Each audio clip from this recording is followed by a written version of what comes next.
एकदम धावत्यामध्ये थोडंसं फक्त पेशन्सफुली मला ऐका. जास्तीत जास्त 15 मिनिट, 10 ते 15 मिनिट. बघा, विषय तुमच्यासमोर मांडतो रोड हिप्नोसिस. रोड हिप्नोसिस म्हणजे की समृद्धी महामार्ग चालला आपल्या गावावरून, माहिती आहे तुम्हाला, मालेगाववरून. ज्यावेळेस तुम्ही समृद्धी महामार्गावर चालता त्यावेळेस ॲटोमॅटिक काय होते, ड्रायव्हरचे डोळे उघडे राहतात पण त्याचा मेंदू झोपेच्या अवस्थेत जातो. बरोबर आहे. म्हणजे तो गाडी चालवत आहे पण त्याला भान नाही आहे, तो पूर्ण झोपेच्या तंद्रीमध्ये असते. तर तुम्ही म्हणसाल की सर त्याचे डोळे तर उघडे आहे पण त्याला कॉन्शियसनेस नसते. तर अशी जी अवस्था आहे त्याला काय म्हणायचं, रोड हिप्नोसिस. बरोबर आहे, रोड हिप्नोसिस.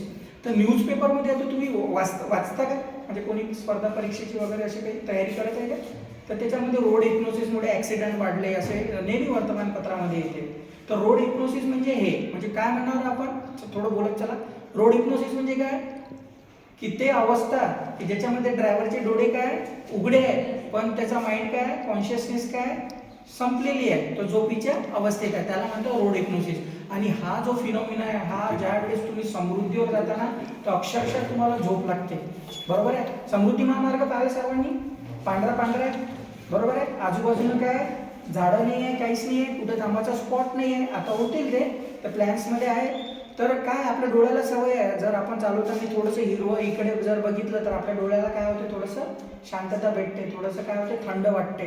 पण जर तुम्ही समृद्धीचं ऑब्झर्व करसाल ना तर पूर्ण पांढरा पांढरा आहे, सर्व सूर्यप्रकाश येते आणि काय होते तुमच्या डोळ्यावर येतो. ठीक आहे. आणि कोणता गतिरोधक नाही आहे. बरोबर आहे. कोणता टर्न नाही आहे. बरोबर आहे. तुम्ही जर इथून बघसाल तर खूप दूर दूरपर्यंत तुम्हाला गाड्या, म्हणजे एकदम सरळ स्ट्रेट रोड दिसतो तो. तर त्यामुळे काय माइंडला, तुमचा माइंड काय म्हणते, अरे कुठं पलटाचं काम नाही आहे, क्लच मारायचं काम नाही आहे आणि गिअर बदलायचं काम नाही आहे. त्याच्यामुळे मग तुम्ही काय करता, झोपीच्या अवस्थेत जाता. बरोबर आहे ना. तुम्हाला समजलं मी काय बोलत होतो, रोड हिप्नोसिस समजलं. ते जुन्या पिक्चरमध्ये दाखवत होते, एक लॉकेट फिरवायचे, विस्को गौर से देखो, मग तुम्ही झोपी जाता. बस तसाच प्रकार आहे याच्यामध्ये. तुमचं कोणतंच टर्निंग नसते, कोणतंच गतिरोधक नसते. तर तुमच्या माइंडला काही काम असते काय, है ना, तुमच्या माइंडला काहीच काम नाही आहे. मग तुमचं माइंड काय करते, झोपीच्या अवस्थेत जाते. पण डोळे कसे असतात, उघडे. तर बाजूच्या को ड्रायव्हरला काय वाटणार आहे, हा झोपलेला नाही आहे बा, आता गाडी व्यवस्थित चालवत आहे ना. मग ओळखायचं कसं सांगा बरं. तो सांगणार आहे का तुम्हाला, तुम्ही झोपलेला बा, तू तुझं बघून घेतो काय आहे तर झोप, असं बोलणार आहे का तो, नाही. मग कसं ओळखायचं, थोडंसं लॉजिकला कसं ओळखायचं. मग मी गाडी चालवतो, तुम्ही बाजूला बसलेले आहे, मग ओळखायचं कसं की सरांना झोप लागली बा, शाब्बास. त्यांचं काय, त्याचं बोलणं, तुम्ही विचारत काय आणि तू जर बोलत काय तर समजून जायचं आपलं काही खरं नाही येतं. समजलं. तर त्याच्यावर माहिती आहे का, लक्षच ठेवावं लागते. समृद्धीवर किंवा एक्सप्रेसवेवर जेव्हा तुम्ही जाता तर ड्रायव्हर झोपीला जाते, तर तुम्हाला तो सांगणार नाही आहे की मी झोपलेला रे बा, तू तुझं बघून घे. तर त्याला पाहायचं, त्याच्यासोबत जर तुम्ही गोष्टी करत आहे तो जर दुसरा ॲन्सर देत असेल तर काय समजून जायचं, हा झोपलेला आहे. बरोबर आहे. आणखी कसं ओळखायचं त्याला, कसं ओळखसाल तुम्ही, बरोबर आहे. तो काहीच हालचाल नाही करत, त्याचे डोळे जे आहे ते ब्लिंक पण नाही करत, जसा आहे तसाच चालवतो तो एकदम. बरोबर आहे. त्याचे डोळे जर ब्लिंक नसेल होत एकदम, तर समजून जायचं आहे काय, झोपेच्या अवस्थेमध्ये. आणखी कसं ओळखायचं, बरोबर बोलत आहे ते. हा आणखी, अरे थोडंसं लॉजिक लावा, याच्यामध्ये काही असं पुस्तकी नाही आहे, थोडंसं डोक्याला हे द्या का. तुम्ही गेले रोड हिप्नोसिसमध्ये गेले काय, हां सर ते ताकद आहे काय. मी पण असिस्टंट प्रोफेसर होतो इंजिनिअरिंग कॉलेजवर. ते ताकद असते लेक्चररची, तुमच्या प्रोफेसरची, की एक आई फक्त एका मुलाला झोपी घालू शकते पण एक लेक्चरर पूर्ण वर्गाला झोपी घालू शकते. समजलं. तर झोपू नका, थोडेसे अलर्ट राहा. सांगा मला कसं ओळखसा. आणखी एखादा धाबा आहे, एखादा पेट्रोल पंप आहे, तो गेल्यावर पण त्याला लक्षात राहत नसेल तर समजून जायचं की तो झोपीच्या अवस्थेमध्ये आला. तुम्हाला समजलं. तुम्ही आता ज्या वेळेस असं बसाल तर तुम्हाला माहीत पडणार आहे की समोरचा झोपी गेला का नाही. ठीक आहे. समजलं तुम्हाला, क्लिअर झालं. ठीक आहे. चला आता माहीत पडलं की तू झोपेच्या अवस्थेत गेला. आता हे रोड हिप्नोसिस अवॉइड करण्यासाठी आपण काय काय करायला पाहिजे, काय काय करायला पाहिजे सांगा. दर 2 घंट्यांनी गाडीच्या खाली उतरायला पाहिजे. तो जर झोपत असेल तर काय, दर 2 घंट्यांनी माणसाचा मेंदू ऑटोमॅटिक त्या अवस्थेत जातो. तो 2-2.5 घंटे जर झाले कोणत्याही रोडवर तर आपण काय करायचं, खाली उतरायचा, फ्रेश ऑक्सिजन घ्यायचा, पुन्हा गाडीत बसायचं. ठीक आहे. आणखी काय करायला पाहिजे, चहा प्यायला पाहिजे. बरोबर आहे ना. चहा कॉफी प्यायला पाहिजे. पण अल्कोहोल घेसाल काय, अल्कोहोल घ्यायचा नाही. हां तर चहा प्यायचा, कॉफी प्यायची, याच्यामुळे काय होते तुमची झोप जाते. त्याच्यानंतर भरपूर जेवण करून बससाल काय?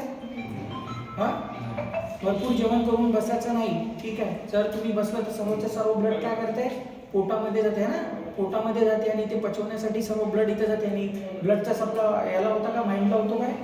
माइंडला होत नाही, माइंडला ऑक्सिजन भेटत नाही, ब्लड भेटत नाही, तर त्याच्यामुळे काय होते, तो झोपी चालला जातो, कारण सर्व ब्लड पोटामध्ये गेलं, कारण तुम्ही जास्त जेवण केलं, ठीक आहे. तर त्याच्यामुळे काय, तर आपलं दुसरा प्रिकॉशन काय घ्यायचे, टू अवॉइड रोड हिप्नोसिस, जास्त जेवण करायचं नाही. पहिलं कारण काय होतं, तुम्ही सांगा, पहिलं कारण काय होतं? मी आता एकाला शेवटी सांगताना मी कोणाला पण उठून मग असा क्वेश्चन विचारणार. दुसरं काय होतं, 2 तासांनी बाहेर यायचा.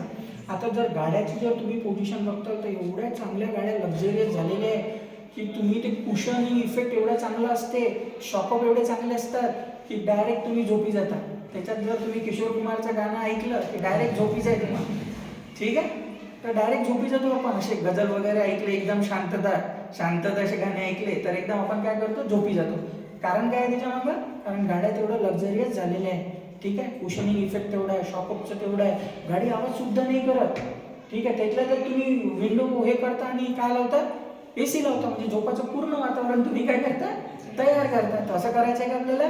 नाही. काय करायचं आहे, खिडकी काय करायची आहे, खाली करायची आहे, वर करायची आहे. का बरं खिडकी खाली वर करायची आहे? शाबास, ऑक्सिजन, फ्रेश ऑक्सिजन गेलं की पुन्हा तुमचा माइंड काय होतं, अलर्ट होतो, ठीक आहे. तर आपण काय करू, खिडकी खाली वर करू. बरं, आता गाणे कसे लावायचे? गाणे एकदम असे आरामशीर पण नाही लावायचे, एकदम गझल झोपी घालायचे नाही.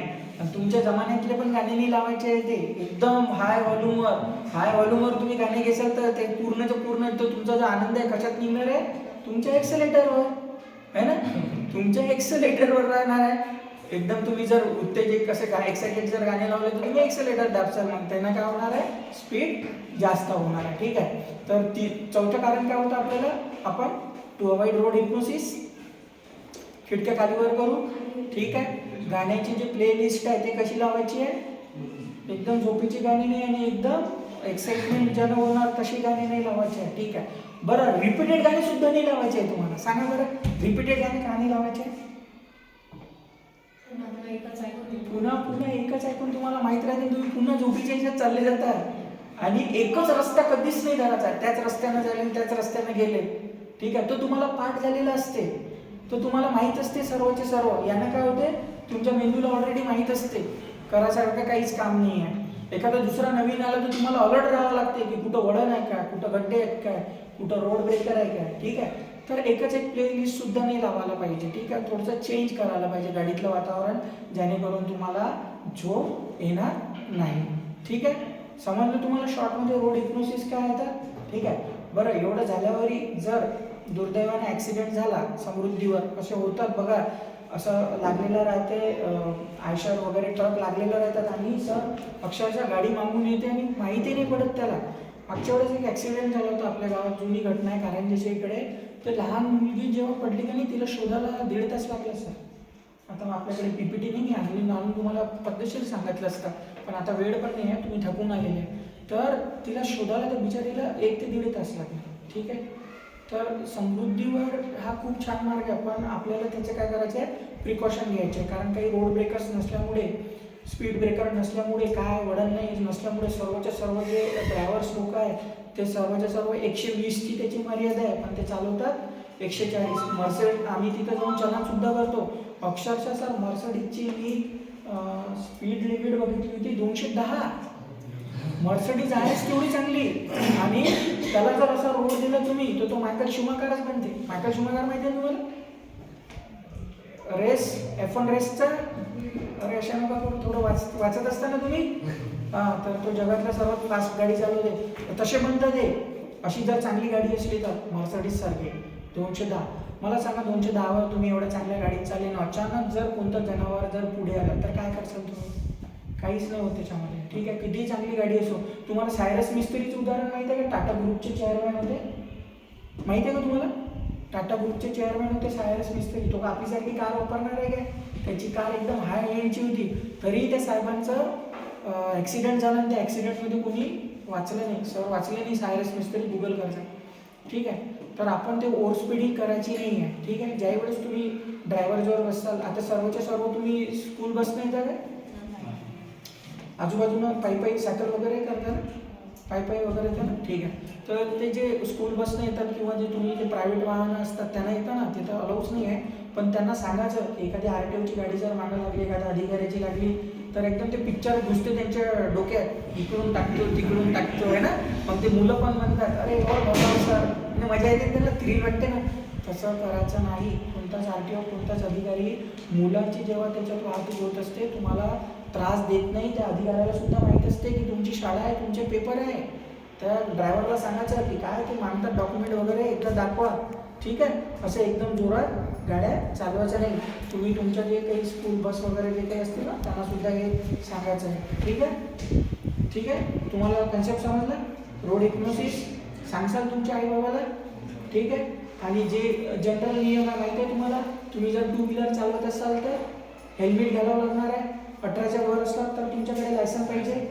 लायसन काढले बेटा तुम्ही सर्वांनी, लायसन काढा. कशासाठी काढा, आपल्या हातातून जर एखादा ॲक्सिडेंट झाला तर गाडीचे डॉक्युमेंट व्हॅलिड पाहिजे, लायसन पाहिजे, इन्शुरन्स पाहिजे. नाही तर तुम्ही जर एखादा माझ्यासारख्याला जर उडवलं सर आणि मी जर ॲक्सिडेंटमध्ये गेलो तर मग कसं कॅल्क्युलेट करते कोण, की इंग्रजी सर्व्हिस किती होती, त्याचा GPF किती होणार होता, त्याच्यावर जबाबदाऱ्या किती होत्या, ते सगळा पैसा कॅल्क्युलेट करून असते. आणि मग ते केस चालते तुमची 10-12 वर्ष. मग तेवढं त्याच्यावर व्याज लागते, मग ते तुम्हाला कम्पन्सेशन द्या, आहे की नाही. तुम्ही म्हणसाल सर माझ्याकडे तर नाही आहे मग चला मग, है ना. तर असं करायचं नाही आहे. मी कोर्टात जातो, बऱ्याच वेळा साक्ष देतो. ॲक्सिडेंटला जरासं सिरियसली घ्या, ठीक आहे. तुम्ही सर्व एकूण ते आहे ना घरात 1 चाइल्ड पॉलिसी आहे ना, बरोबर आहे ना. ते आमच्या वेळेस होतं सर, हम दो हमारे गिनते रहो. आमच्या आईबाबाचं असं होतं की कोणता पोरगा कोणत्या शाळेत गेला, कोणत्या वर्गात गेला माहीत नाही आहे. पण आता जी जनरेशन आहे ते 1 चाइल्ड पॉलिसी. तुमचं खरंच सांगतो, जेव्हा तुम्ही म्हणजे या फेजमधून जासाल तर खूप लेकरांमध्ये जीव असते. मी तुम्हाला बेबीच्या डेटापासून सांगितलं सिरियसली. हेच तुम्ही दुसऱ्यांना, तुमच्या आईबाबांना, आपला तुमच्या भाऊ वगैरे जे असतील ना लहान, त्यांना सांगायचं आहे, ठीक आहे. जीवाची जबाबदारी आपली आहे, याला थोडंसं सिरियसली घ्या. आणि जे मुलं आहे ते स्टंट मारता का तुम्ही बाईकवर वगैरे मुलींना इम्प्रेस वगैरे करण्यासाठी, तर ते करायचं नाही आहे. ते तिची मैत्रीण सांगते तिला की अरे हा हेंबडा अगोदरपासूनच होता, मी तुला म्हणत होतो, ठीक आहे. तर तेच तिला समजून सांगते, तसे स्टंट मारायचे नाही. आपल्या जीवाला काय करायचं आहे, जपायचं आहे. का जपायचं आहे, कारण तुम्ही संपत्ती आहे देशाची. जर तुम्ही पुढे जासाल आणि ह्युमन रिसोर्स डेव्हलपमेंट माहीत असणार नाही ना, तुम्हीच सर्व देशाची संपत्ती आहे, ठीक आहे. तर आपल्या आईबाबाचं भान ठेवून गाडी वगैरे आणि व्यवस्थित जायचं, ठीक आहे.